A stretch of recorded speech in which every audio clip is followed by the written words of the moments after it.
Aleluias! Glórias a Deus! Que toda a honra e toda a glória seja dada ao nome do Senhor Jesus. Eu quero saudar a todos na paz do Senhor Jesus Cristo, ouvinte desta programação e desse testemunho que será contado. Meu nome é Carlos Henrique, sou conhecido como Henrique Guerreiro e para a glória do nosso Senhor Jesus Cristo, eu sou missionário e cantor e adorador do Senhor. Eu quero dizer para você que Deus, Ele faz milagres. Deus, Ele não muda. Quando o homem abre o coração para Deus e deixa Deus trabalhar, Deus faz um milagre maravilhoso. Não importa o seu problema, não importa a situação que você esteja enfrentando. Eu quero dizer para você que Deus ele está pronto a fazer um milagre na tua vida, na tua casa e na tua família. Eu quero convidar você agora a estar abrindo a tua Bíblia em João capítulo 5, versículo 5, que diz assim: E estava ali um homem que havia 38 anos e se achava enfermo. E Jesus, vendo este deitado, e sabendo que estava neste estado já havia muito tempo, chegou até ele e disse: Queres ficar são? Porém aquele enfermo respondeu assim: Senhor, não tem homem algum que quando esta água é agitada me coloque no tanque. E quando eu vou descer, vem outro e desce antes de mim. Mas Jesus ali virando para ele, levantando a sua voz, disse assim: Levanta e pegue a tua cama e anda. E o milagre para aquele homem chegou. A Bíblia não fala se aquele homem era tirado e colocado daquele local todos os dias. Mas a Bíblia fala que aquele homem estava à beira daquele tanque esperando o milagre para a tua vida. A Bíblia fala que certo tempo o anjo descia e movimentava aquelas águas. E o primeiro que ali mergulhava era curado, era sarado, era transformado de qualquer problema que tivesse na tua vida. Mas aquele homem tentava se arrastar e chegar até aquele tanque, mas ele não conseguia. E nem por isso ele desistiu de alcançar o teu milagre. Ele não conseguiu mergulhar naquele tanque, mas ele não desistiu de sair da beirada daquele tanque. E um certo dia, ele teve um encontro com Jesus. Aqueles que diziam que ele não iria alcançar o milagre, que ele não iria sair daquela situação, que ele iria morrer naquela prova, que ele iria morrer à beira daquele tanque, ficaram surpresos, porque além dele conseguir o milagre, ele conseguiu o milagre pelo dono do milagre, que se chama Jesus.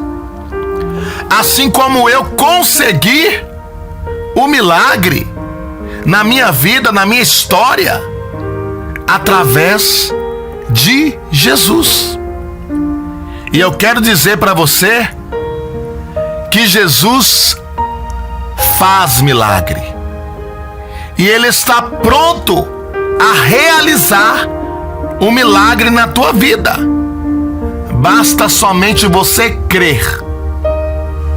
Em nome de Jesus. Ouça esse testemunho.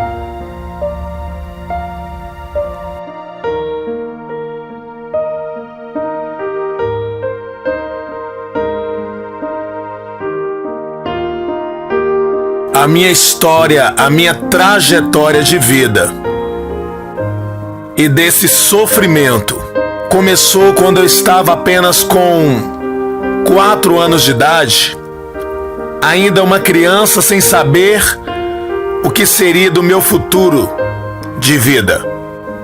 Mas por um instante estava eu vivendo em um lar onde meus pais viviam de brigas e contendas. Nosso lar não tinha paz. Meu pai bebia muito, se drogava.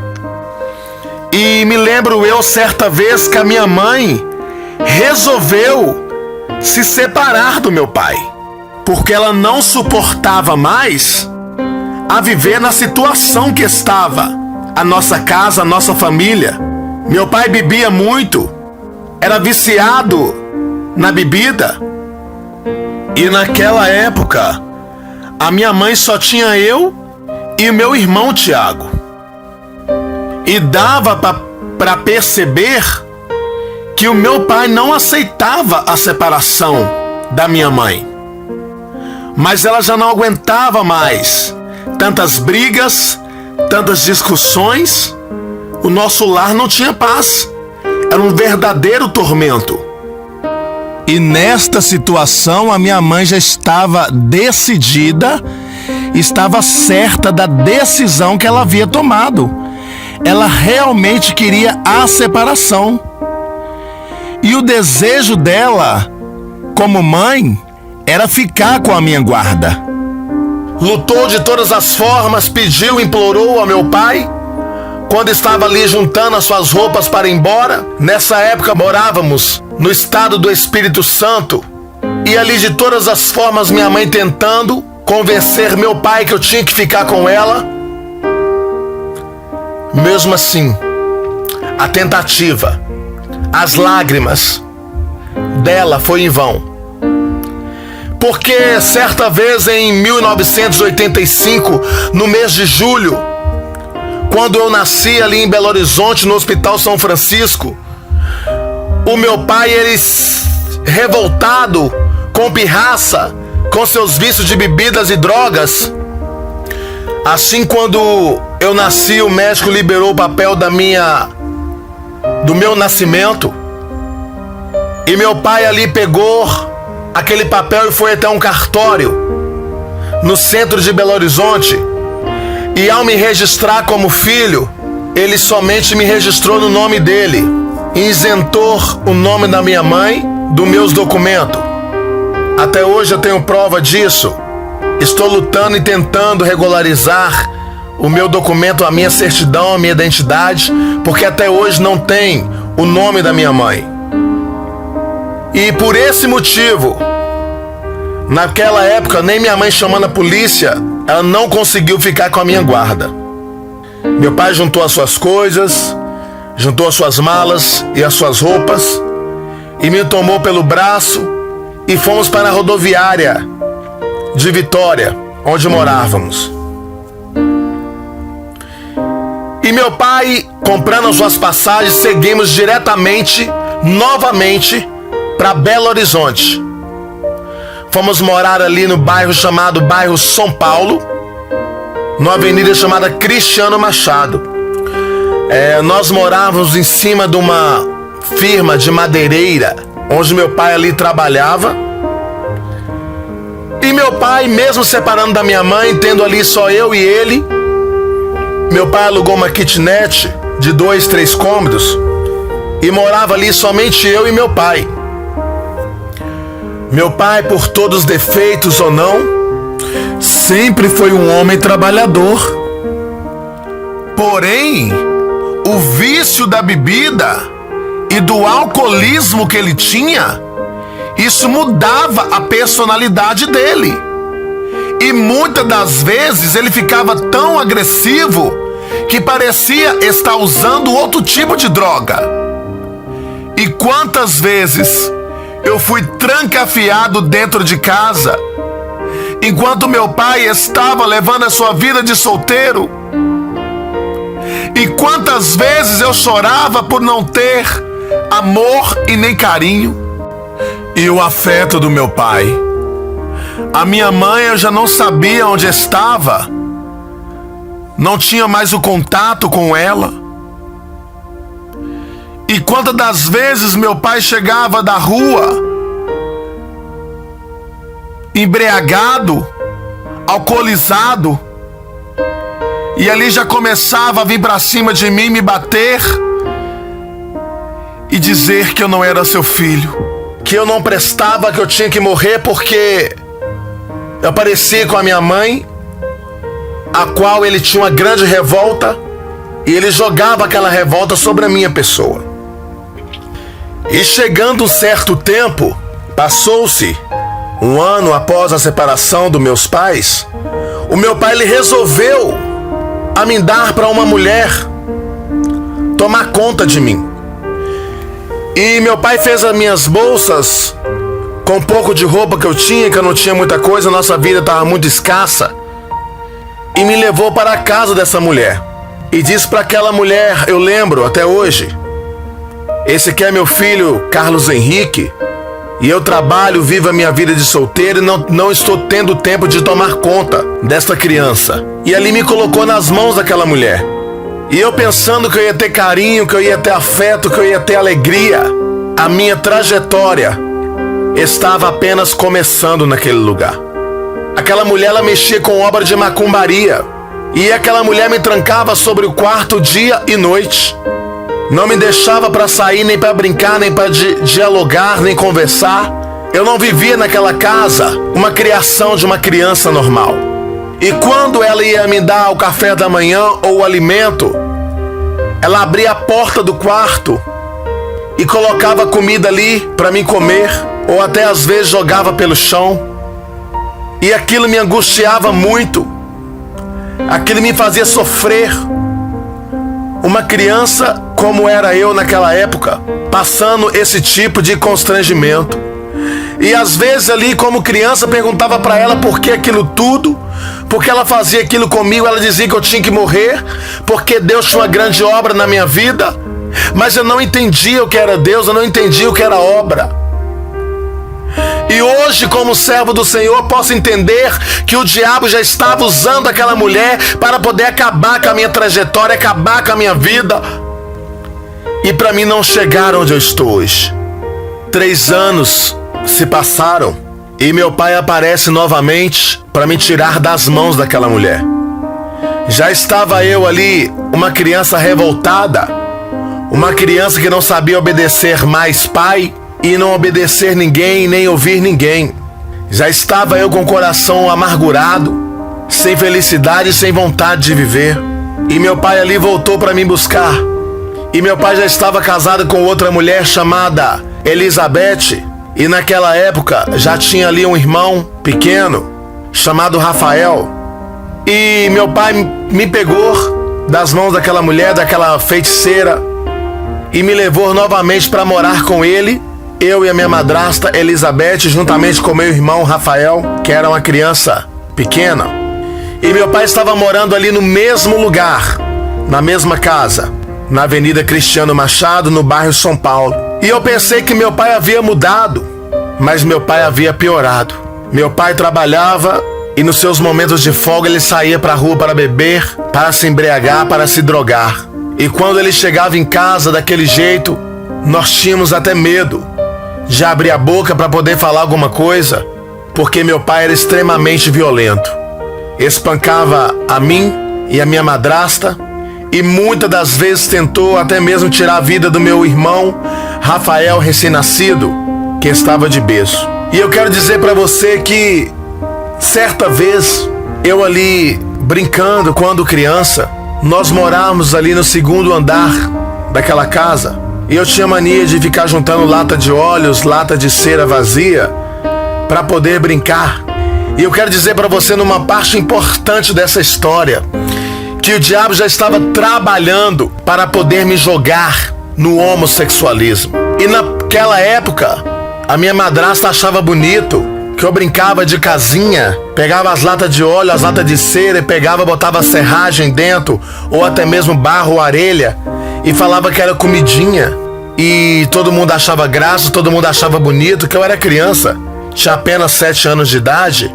E certa vez ali naquele segundo andar, eu pegando essas vasilhinhas, essas latinhas, para poder brincar de casinha e comidinha, eu ali pulei o muro que tinha de um terraço para uma beirada de Marquês, junta para a Avenida Cristiano Machado, em frente a um ponto de ônibus onde estava várias pessoas esperando o ônibus da sua tarde para voltar para sua casa.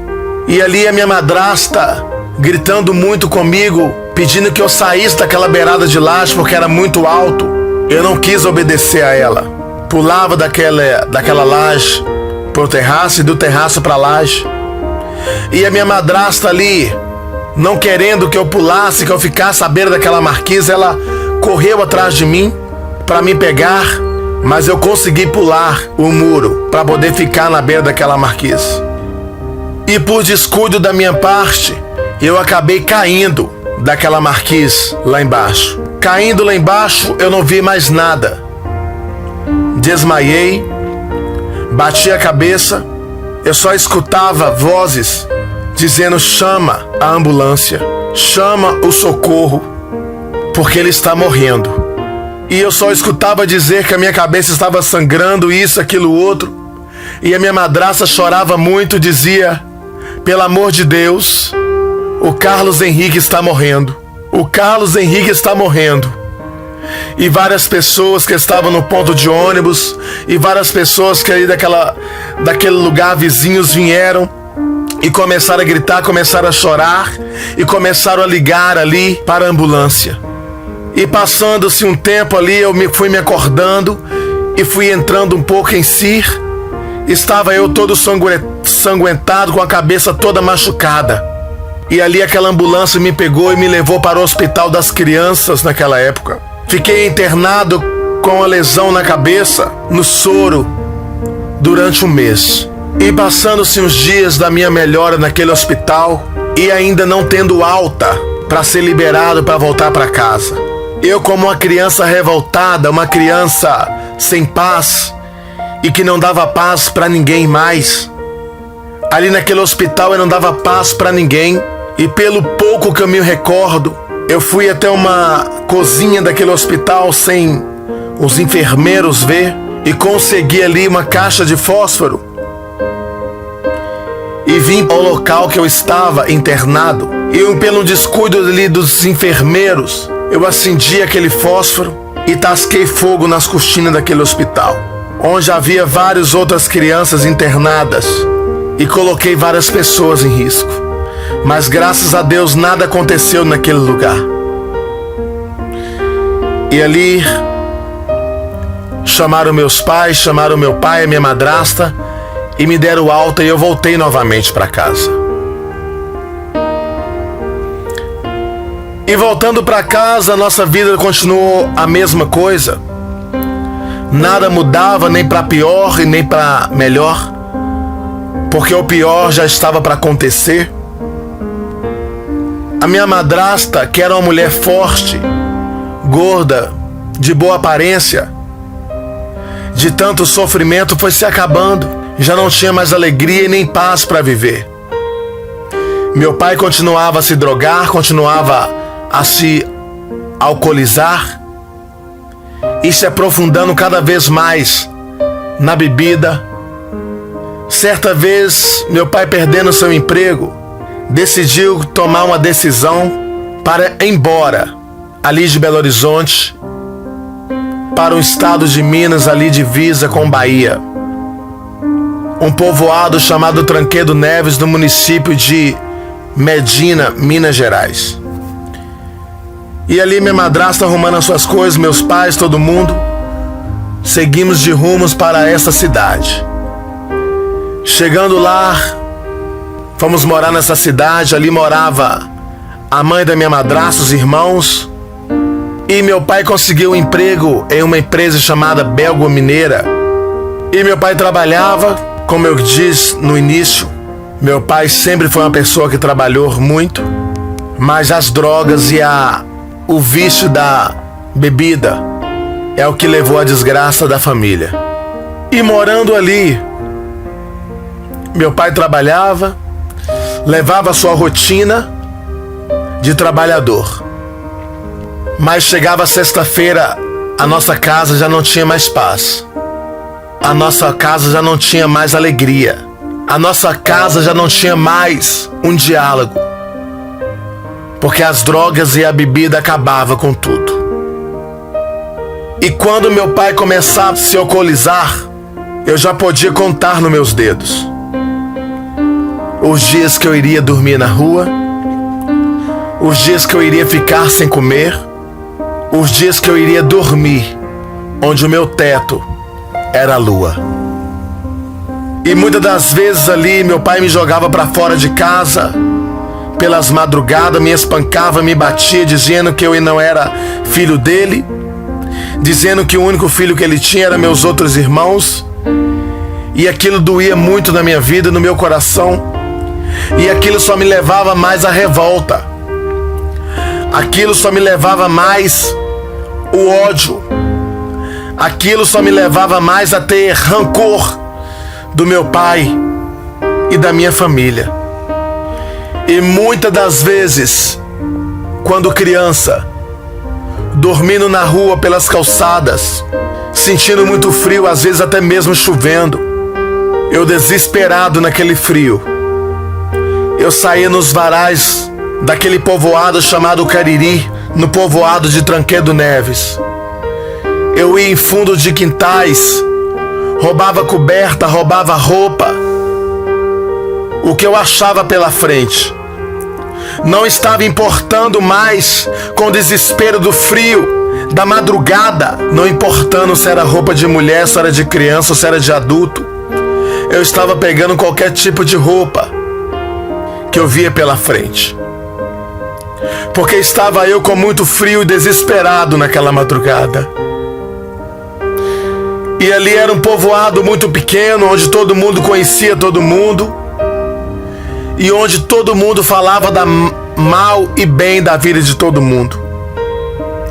Naquela cidade, eu não dava paz para ninguém, ninguém me dava paz para minha vida e nem para minha infância. E quantas das vezes ali eu precisando de um prato de comida, precisando de um carinho, precisando de uma atenção, precisando de uma mão amiga, mas eu não tinha ninguém. Muitas das vezes minha madrasta tentou me colocar na escola, mas a escola não me suportou. A escola não me aguentou. A professora não podia me chamar a atenção, que eu avançava na professora para bater, para xingar, para falar palavrões absurdos, porque eu não sabia respeitar mais ninguém.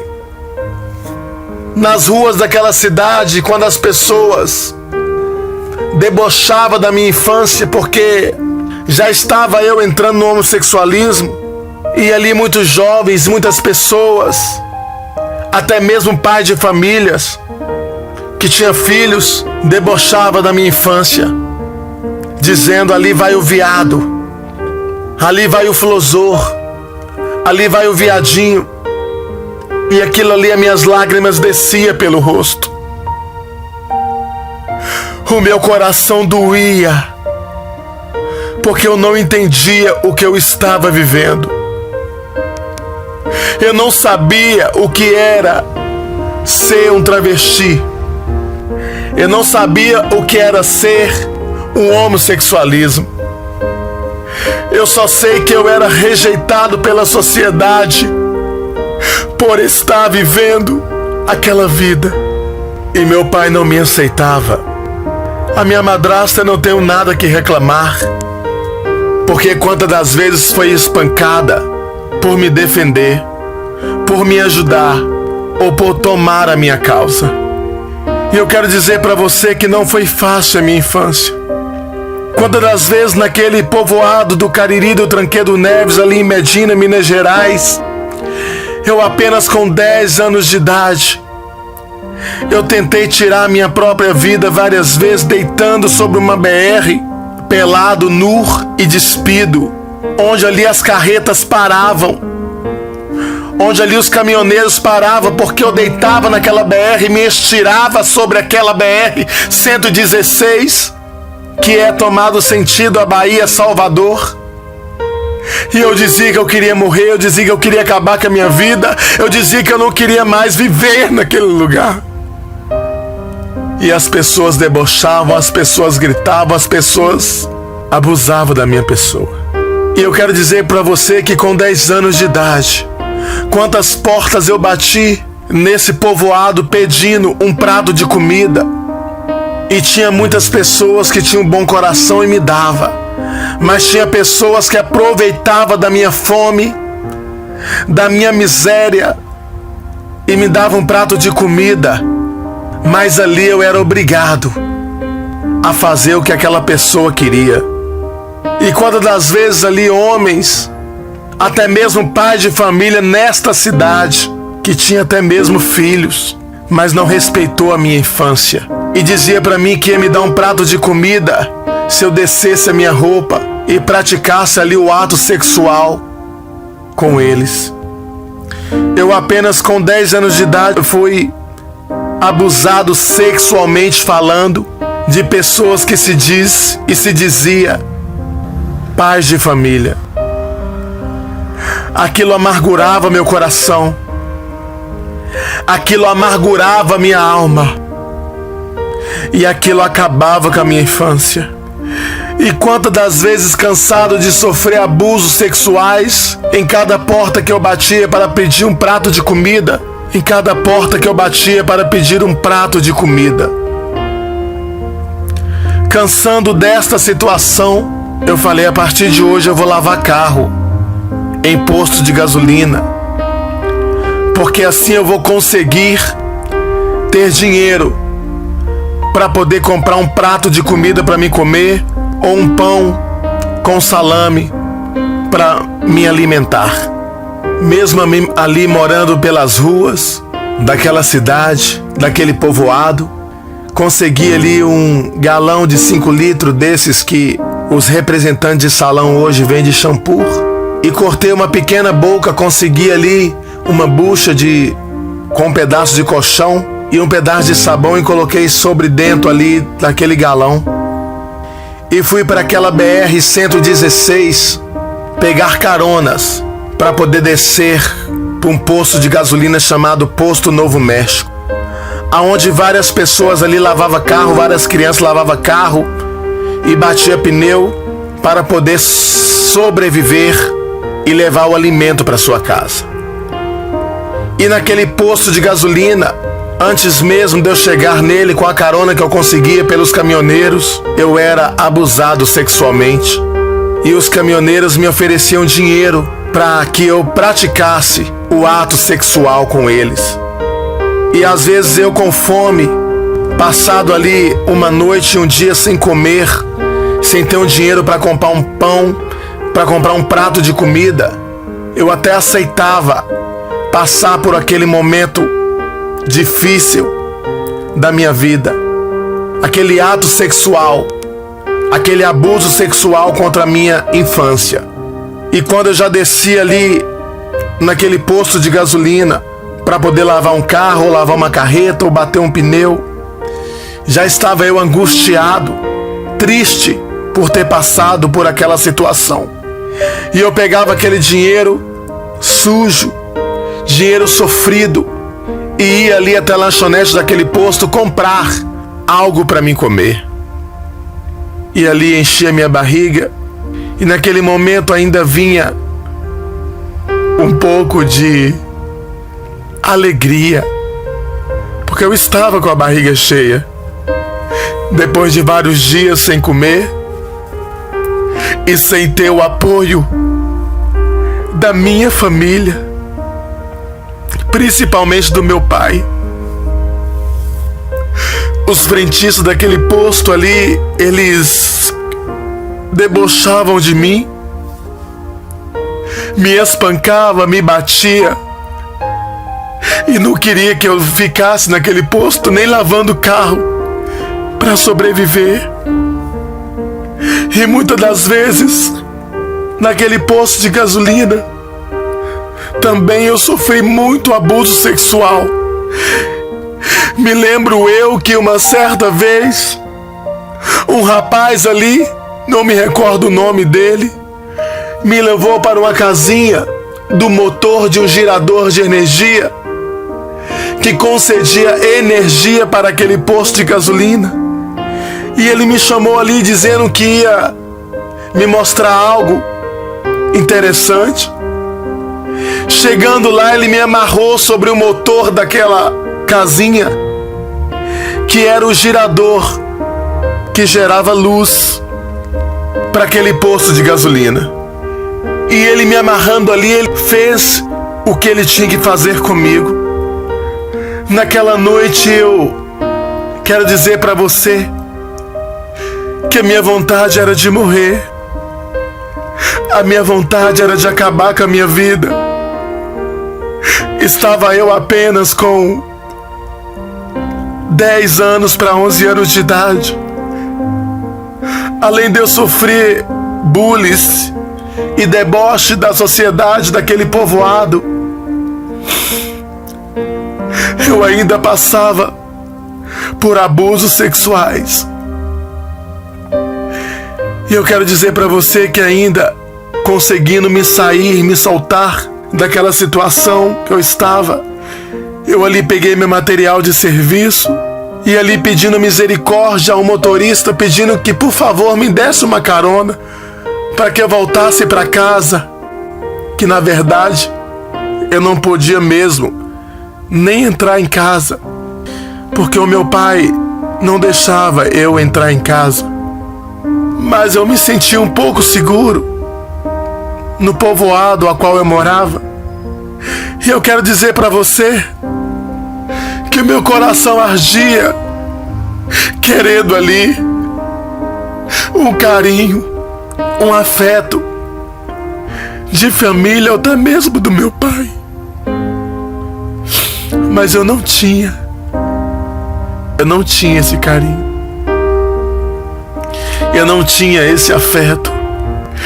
E ali continuei dormindo pelas ruas, passando fome, pedindo comida um e outro na porta de outro. Chegou um certo tempo que ninguém mais queria me dar um prato de comida, ou até mesmo deixar que eu dormisse na sua própria calçada da tua casa. Quantas das vezes eu ali deitado de madrugada no frio, dormindo pela calçada, rolando para um lado e para o outro.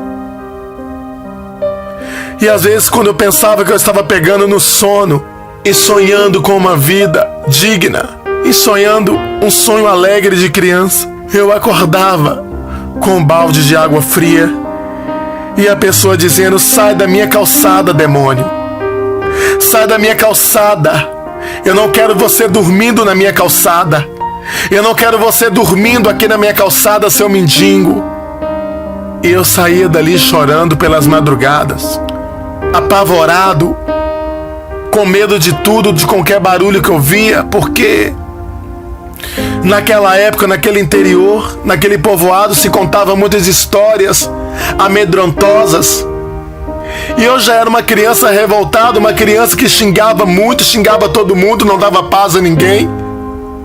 Quando chegava a noite eu ficava assombrado e até mesmo via o diabo me perseguindo pela noite. Quantas das vezes eu tentava dormir, mas eu não conseguia, porque o diabo me perseguia pelas madrugadas, querendo me matar, querendo acabar com a minha vida, e eu corria desesperadamente. Eu escutava ruídos e ruídos de lobos onde não tinha lobos, mas era o próprio diabo perseguindo a minha vida, tentando acabar com a minha infância, tentando acabar com a minha mente e me colocar louco.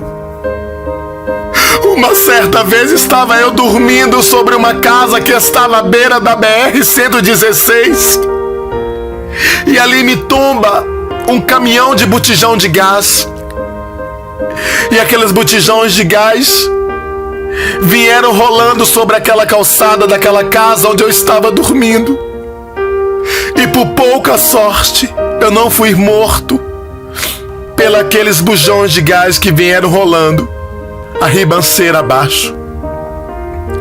Outro livramento nesta calçada também que eu tive é quando eu estava dormindo nesta calçada, e esta calçada onde eu dormia era de uma senhora chamada Dona Almerinda, e o filho dela tinha um supermercado, naquela época se dizia venda, do outro lado da BR. E pela madrugada ali, eu dormindo naquela calçada, tranquilo, parou ali um carro e foi ali roubar aquele supermercado. E aquele homem, filho daquela mulher que eu dormia na calçada dela, levantou com a sua espingarda, com seus tiroteios, e começou a trocar tiros ali com aqueles bandidos que estavam roubando o seu supermercado, a sua venda. E eu, em meio àquele tiroteio, desesperado, correndo para um lado e para o outro, não sabia o que fazer. Mesmo não conhecendo Deus, Deus me livrou naquela noite. Certa vez também, neste povoado, havia uma mulher chamada Cláudia ali nesse povoado, que os irmãos dela abusavam muito da minha infância, me chamando de gay, me chamando de florzinha, me chamando de viado e aquilo outro. E eu tinha uma grande revolta contra esta família. E certa vez ali, esta Cláudia, ela tinha marcado seu casamento. Chegando o dia do seu casamento, eu tinha planejado algo. E ali a igreja católica toda aberta, toda arrumada, toda organizada, todo mundo esperando a hora do casamento. Eu de fininho e entretendo todos, conseguir entrar debaixo da mesa do padre. E na hora da celebração ali do casamento de Cláudia, eu comecei a debaixo daquela mesa. Eu acho que vocês vão até rir neste momento. Com uma caixinha de biscoito da Imorés, que eu me lembro até hoje que eu estava com ela debaixo daquela mesa. E eu comecei a fazer a minha necessidade debaixo da mesa do padre na hora da celebração daquele casamento. E naquela hora, ao fazer a minha necessidade, o xixi começou a escorrer debaixo da mesa do padre para o vestido da noiva. Naquele momento o padre me levanta ali, debaixo daquela mesa. Estava eu também com fósforo aceso, quase incendiando a toalha da mesa do padre. Fui tirado ali daquele lugar e fui levado para a escola do lado da igreja, onde seria a festa do casamento, da comemoração. E quando ali o casamento acabou, estava eu trancado ali dentro da escola, dentro daquela sala onde seria feita a celebração do casamento. E como eu era criança muito revoltada, a qual não dava paz para ninguém, eu disse assim: eles me tirou da igreja e me colocou dentro desta sala de aula onde será feita a festa do casamento.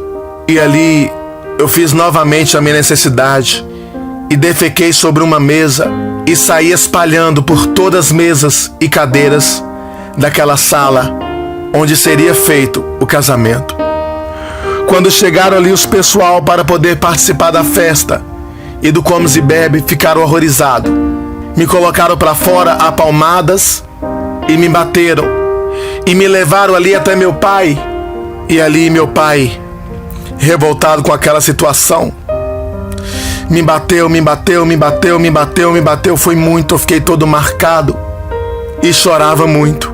E naquela época, naquele povoado, não havia polícia, não havia conselho tutelar, não havia juizado de menores.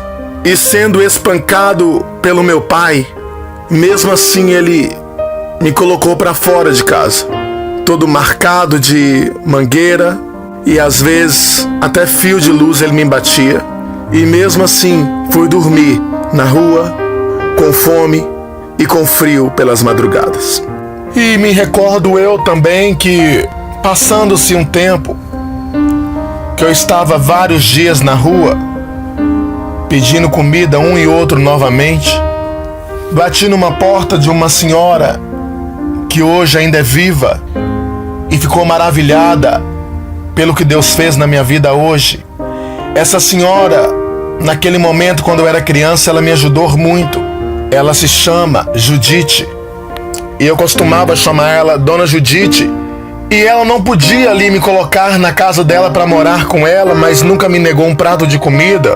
E certa vez ela me pegou pelo braço, não conhecia muito bem quem era meu pai e não acreditava muito no que eu estava vivendo. E pensando ela que eu estava vivendo aquela situação porque eu queria, ela me pegou pelo braço e disse que iria me levar até a casa do meu pai. Isso era uma noite, era uma madrugada, e ela me pegou pelo braço e passamos ali pela uma estradinha cheia de mato, mas conseguimos chegar até a casa do meu pai. E ela começou a gritar: Raimundo, ô Raimundo, eu vim trazer o seu filho Henrique. E ali, de frente ali, onde ela estava chamando para me entregar para meu pai, a minha madrasta abriu a janela e meu pai começou a gritar de lá de dentro, dizendo que iria me pegar das mãos dela. Só que meu pai, ele me batia tanto, ele me espancava, ele me botava para fora de casa, me maltratava tanto que eu fiquei com medo de entrar lá em casa. Porque eu sabia, se eu entrasse para dentro de casa, a revolta que meu pai estava da minha pessoa, ele era capaz de tirar a minha vida naquele momento. Então aquela senhora Judite me segurando e não queria me soltar, mas me queria me entregar para o meu pai como um filho, tinha que ficar dentro de casa. Mas não sabendo ela a situação que eu vivia, eu desesperado me arranquei a saltar da mão daquela senhora. E quando ela tentou ali correr atrás de mim, ela caiu sobre o chão e ralou todo o seu rosto. E eu fiquei muito triste. Mesmo criança, eu passei dias e noites e madrugadas na rua com aquela visão na minha mente. Porque era uma senhora que me ajudava muito. Era uma senhora que não negava um prato de comida para mim quando eu precisava. E eu quero dizer para você que foi muito difícil para mim ver aquela cena. E eu quero dizer para você que quantas das vezes chegava o Natal, chegava o Ano Novo, o meu irmão Rafael tinha uma roupa nova, tinha um sapato novo, e sempre, graças a Deus, teve o carinho do meu pai, mesmo meu pai nesta situação.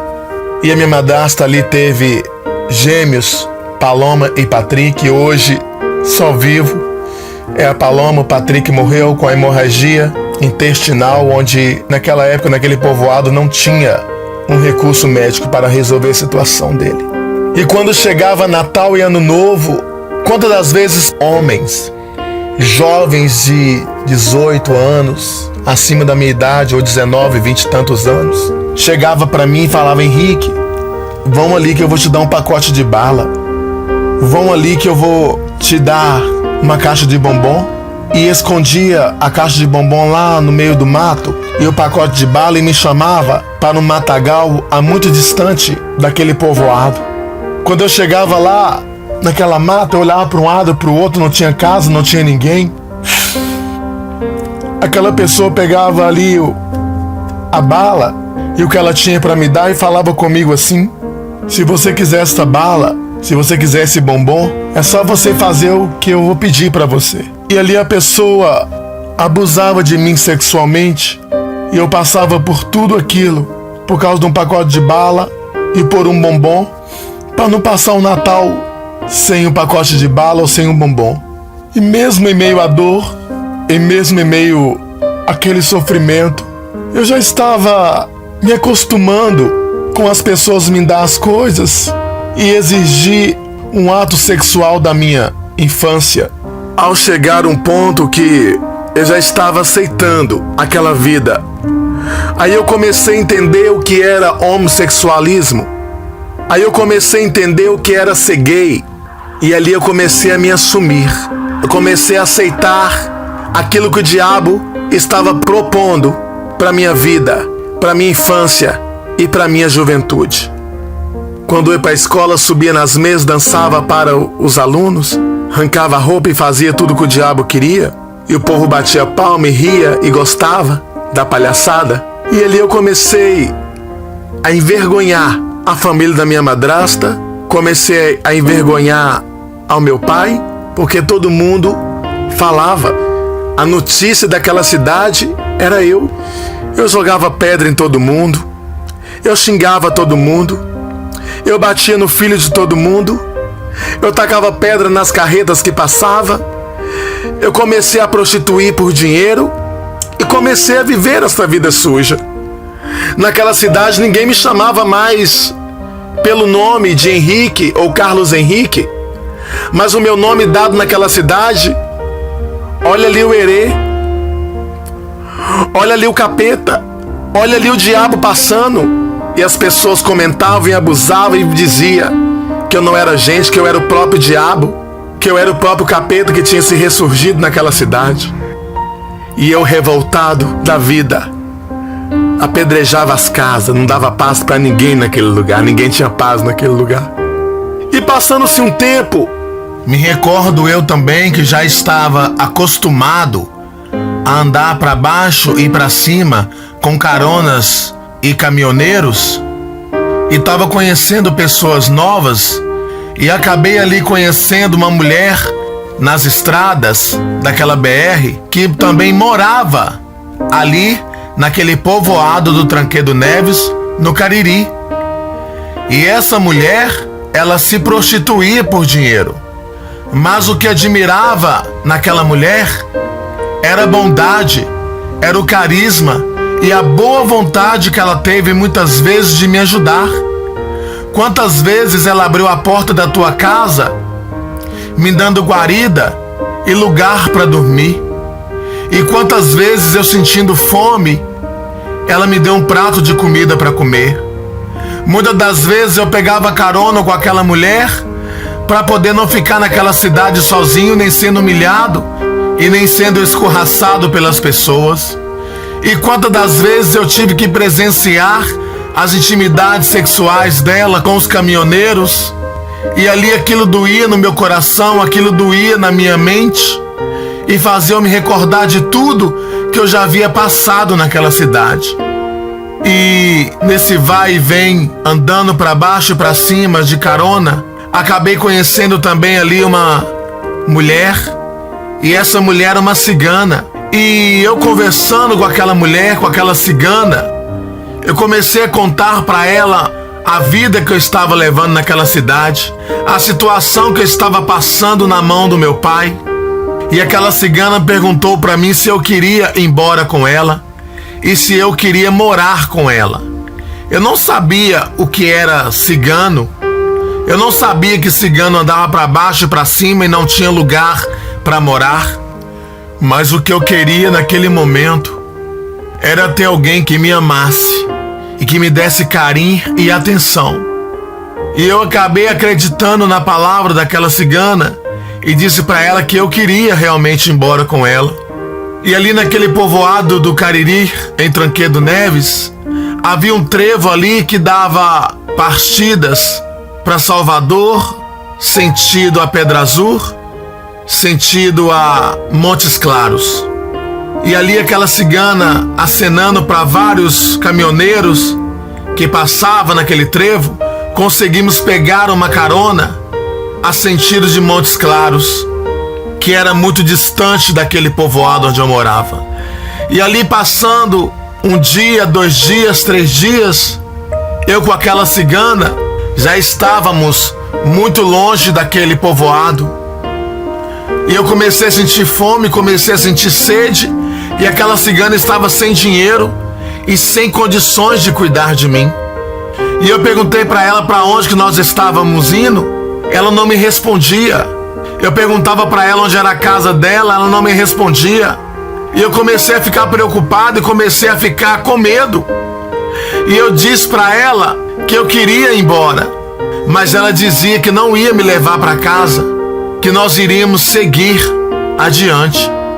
E ali, naquela carona que a gente estava, paramos em um posto de gasolina e eu falei com ela que eu queria voltar para casa. E ela novamente disse que não ia me levar para casa e dizia que nós ia continuar adiante. E eu comecei a chorar, comecei a ficar desesperado e dizer que ia chamar a polícia. E ela, preocupada, começou a pedir carona ao motorista para me trazer de volta para casa. E no primeiro que ela foi, ela não conseguiu. Mas no segundo, ela conseguiu. E eu mesmo, com muito medo, eu aceitei a carona daquele motorista. Porque estava eu já 3 dias fora de casa e não sabia onde eu estava. E aceitando aquela carona, vindo naquela noite escura, madrugada, de muito frio, eu mesmo sem conhecer a Deus, eu pedia: Deus, me guarda, me protege, porque eu estava com medo de ser assassinado na beira das estradas e ser novamente violentado sexualmente por aquele motorista. E passando aquele tempo, cheguei ali no povoado onde eu morava, em segurança, e agradeci aquele motorista pela carona e pelo respeito que ele teve pela minha pessoa e pela minha adolescência. E passando-se um tempo, naquele povoado novamente, já estava eu com 12 anos de idade. O meu pai, depois de ter perdido, ele e a minha madrasta, perdido o meu irmão Patrick, que era gêmeos da Paloma, que é minha irmã também, resolveu-se ir embora para Belo Horizonte, porque tinham arrumado uma proposta de serviço melhor.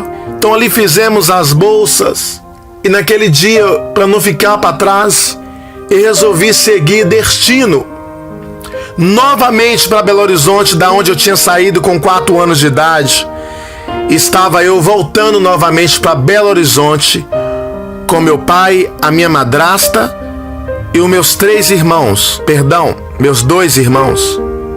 E fomos morar ali em Belo Horizonte, no município chamado Ibirité, num bairro chamado Jardim das Rosas, se eu não me engano. E neste lugar, uma grande história começa. Estava eu com 12 anos, fomos morar de favor numa casa alugada, a qual a minha tia ali morava.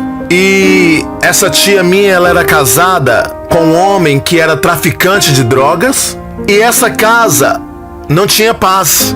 Essa casa não tinha alegria, não tinha harmonia. Meu pai trabalhava, voltava embriagado. E esse marido da minha tia também se drogava. E essa casa era de brigas e facadas. Minha madrasta sofria muito. Os meus irmãos dormiam tudo na cama. E mesmo ali, que eu vi com meus olhos que tinha um espaço ainda para mim dormir sobre aquela cama, mas o meu pai não aceitava que eu dormia na cama. E ele forrava ali um lençol sobre o chão, e eu dormia ali num canto, isolado, como se fosse uma criança desprezada. Às vezes minha madrasta colocava comida para ela comer e para os meus irmãos comer, para o meu pai. E quando ia colocar comida para mim, o meu pai não deixava eu participar daquele almoço ou daquele jantar que era servido naquela casa. E quando das vezes naquela casa tinha uns pés de manga no fundo de casa, e meu pai chegava à noite, estava tonto, se embriagado, drogado, e chegava querendo espancar minha madrasta, querendo espancar a minha pessoa. E eu saía correndo de casa, corria pro fundo de casa, subia naquele pé de manga. E sabendo ali que meu pai estava tonto, que ele não ia conseguir subir o pé de manga, eu subia lá para cima. E eu dormia sobre aquele pé de manga, porque era o único lugar que eu me achava seguro.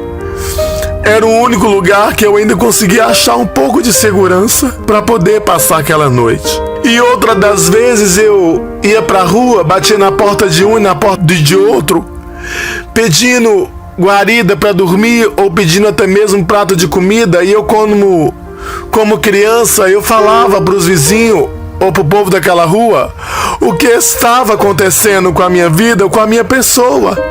E quando meu pai descobria onde eu estava, ele ia me buscar e me batia muito pela rua. E quando chegava em casa, era pior. E quando chegava em casa, eu podia preparar que a coça era pior. E certa vez ali, eu já com 12 anos de idade, não conhecia ainda a minha mãe. Foi uma prima nossa, chamada Ivone, visitar a casa do meu pai. E essa Ivone, ela tinha contato com a minha mãe. E ela viu a situação que eu estava vivendo, a situação que eu estava passando. E quando ela foi embora, ela levou a notícia para minha mãe que se chama Celina Ferreira de Castro, a qual morava também ali em Belo Horizonte, no bairro chamado Goiânia. E passando-se uns dias, a minha mãe, revoltada com a situação que eu estava vivendo nas mãos do meu pai, sabendo que eu estava sendo espancado, sabendo que meu pai me colocava pra rua e me deixava sem comer muitas das vezes, resolveu ir até o meu pai, onde ali estávamos morando. E a minha mãe chegou e tentou me abraçar, trouxe roupa pra mim e tentou de todas as formas me levar pra morar com ela. E eu não quis. Eu não tinha amor pela minha mãe, eu não tinha afeto, eu não tinha apego. A minha mãe era uma mulher estranha. Pra mim, naquele momento, era como se fosse qualquer mulher que tivesse chegado e queria me levar, e eu não queria ir. E a minha mãe começou ali, juntamente com meu padrasto, Hamilton, a brigar com meu pai, ao ponto de quase sair nos tapas e na porrada. E a minha mãe foi embora e não conseguiu me levar naquele dia. E minha mãe, não desistindo da minha pessoa, do seu filho que era eu, quando passou-se um tempo, ela voltou novamente. Ela teve o sucesso de me levar para a companhia dela. Minha mãe tentou de todas as formas me colocar na escola, comprou roupas, comprou sapato, comprou brinquedo e tentou me dar uma vida de criança, tentou me dar carinho, tentou me dar atenção do jeito dela, mas ela não conseguiu, porque eu já estava perdido. Eu já estava perdido para o mundo, eu já estava perdido pela sociedade. E ali a minha trajetória começa, de mal a pior. Passando-se um tempo, eu já morando com a minha mãe, meu pai resolveu se mudar do povoado onde ele estava, do município de Imbirité, para o bairro próximo da onde a minha mãe morava. Minha mãe morava no bairro Goiânia e meu pai foi morar no bairro São Marcos. Era praticamente agarrado um no outro. E eu fiquei sabendo que meu pai havia mudado para perto da minha mãe. E naquele momento eu não sabia mais com quem ficar. Eu fugia da casa da minha mãe, corria para casa do meu pai. Meu pai me espancava, me botava pra rua, eu tornava a correr para casa da minha mãe. E assim eu fiquei durante meses. E cansando desta vida de ficar para lá e para cá, para casa do meu pai, para casa da minha mãe, resolvi me jogar nas ruas, como meninos de rua. E comecei a viver em Belo Horizonte, a pedir comida, a pedir guarida, a pedir um e outro. Comecei a dormir, comecei a morar na rua. E muitas das vezes pessoas me acolhiam, me davam banho, me davam comida, daqui a pouco pegava o telefone, ligava para o conselho tutelar. Eu só ouvia a voz dizendo: olha, aqui tem uma criança que apareceu na porta da minha casa pedindo comida, pedindo para dormir, mas eu não posso ficar com essa criança porque eu não sei de onde ela veio e eu não tenho como cuidar desta criança. E eu só via quando ali chegava o conselho tutelar, ou muitas das vezes chegava até mesmo a polícia e me colocava sobre aquele carro e me levava ali para uma casa de triagem de menores, e ali eles avaliavam a minha situação e para onde eles iriam me mandar. Quero dizer para vocês que estão ouvindo esta mensagem, que naquele vai e vem de conselhos tutelares eu passei por muitas situações difíceis. Passei por várias casas de recuperação, passei por vários orfanatos e também passei até pela FEBEM, onde muitas das vezes naquela FEBEM eu fui obrigado a dar meu prato de comida para o interno. Muitas das vezes eu fui obrigado a dar a minha roupa para aquele interno e eu tinha que fechar a minha boca para poder não morrer naquele lugar. Porque ali havia jovens de todo atos. Havia jovens que roubavam, havia jovens que matavam, havia jovens que eram usuários de drogas, havia jovens que vendiam drogas e havia jovens que eram capazes de tudo, que era sangue frio para todo tipo de coisas. E às vezes eu passava abuso sexual naquele lugar, passava várias situações naquele lugar que eu era obrigado a ficar calado para não morrer, para não ser assassinado naquele lugar. E muitas das vezes ali para passar o tempo, para alegrar todos, e eu me fantasiava em Cavaleiro do Zodíaco e dançava. Quando chegava a hora da gente tomar o nosso sol no pátio, naquela FEBEM, eu batia palma e chamava a atenção de todo mundo parava e começava a olhar para mim. E eu começava a arrancar minha roupa, começava a dançar e chamar a atenção daqueles jovens para minha pessoa. Era um jovem que tinha um corpo bonito, atraente aos olhos carnais daquele jovem que estava ali preso. E aquela alegria no momento daquele sol, à noite, se tornava uma desgraça para minha vida.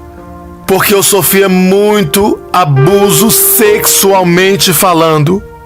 E muitas das vezes, muitos ali sussurravam em meu ouvido e dizia: eu adorei, eu gostei quando você dançou para nós ali no pátio da hora do nosso sol. E aquilo doía a minha alma, aquilo doía meu coração, aquilo acabava com a minha vida. Quantas das vezes revoltado com a vida que eu estava vivendo e não conseguia sair daquele lugar, eu cortava meus braços, me jogava das escadas, tentava tirar minha própria vida, mas não conseguia, porque eles me amarravam com camisa de força e me levavam ali para o hospital, para a enfermaria daquela FEBEM, e aplicava o que eles diziam, sossega-leão, para poder ver se eu me contia com aquela situação. Quantas das vezes eu tentei tirar a minha própria vida vivendo esse tipo de situação. Certa vez consegui sair daquele lugar e fui morar novamente com a minha mãe. Quero dizer para você que tantas coisas outras aconteceram na minha vida. Se eu fosse contar, eu iria ficar aqui nesse testemunho durante 4, 5 horas para contar. Para resumir um pouco, já dei muito trabalho. Os meus parentes que moravam em Belo Horizonte, roubava dos meus tios, roubava das minhas tias. Fui abusado muitas das vezes também até por primos, parentes, e não dava paz para ninguém quando conseguia sair daquela FEBEM. Passei a me prostituir por dinheiro, virar profissional do sexo no centro de Belo Horizonte. Já me vestia de mulher, eu já saía fantasiado para carnavais. Eu vendia o meu corpo a troco de um vale transporte, de pegar ônibus. Cheirava cola e muitas das vezes, não tendo a maldade da rua, com outros moradores de rua, eu era espancado pelos mendigos, pelos moradores de rua, pelos noias. E muitas das vezes o que eu roubava, o que eu pegava dos outros, eu era obrigado a dar para eles, ou o meu dinheiro, ou o meu prato de comida, ou até mesmo a minha roupa. E certa vez, fugindo da FEBEM, eu consegui ir morar novamente com a minha mãe. E tendo eu novamente indo morar com a minha mãe, eu quero dizer para você que muitas outras coisas aconteceram.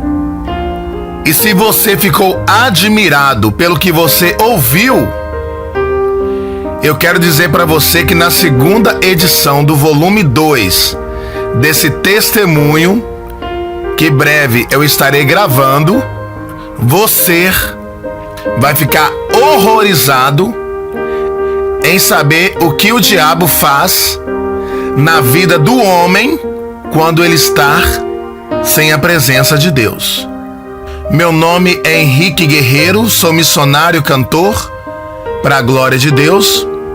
O meu contato é 027 9 9623 0123 ou 33 9 8880 47 86.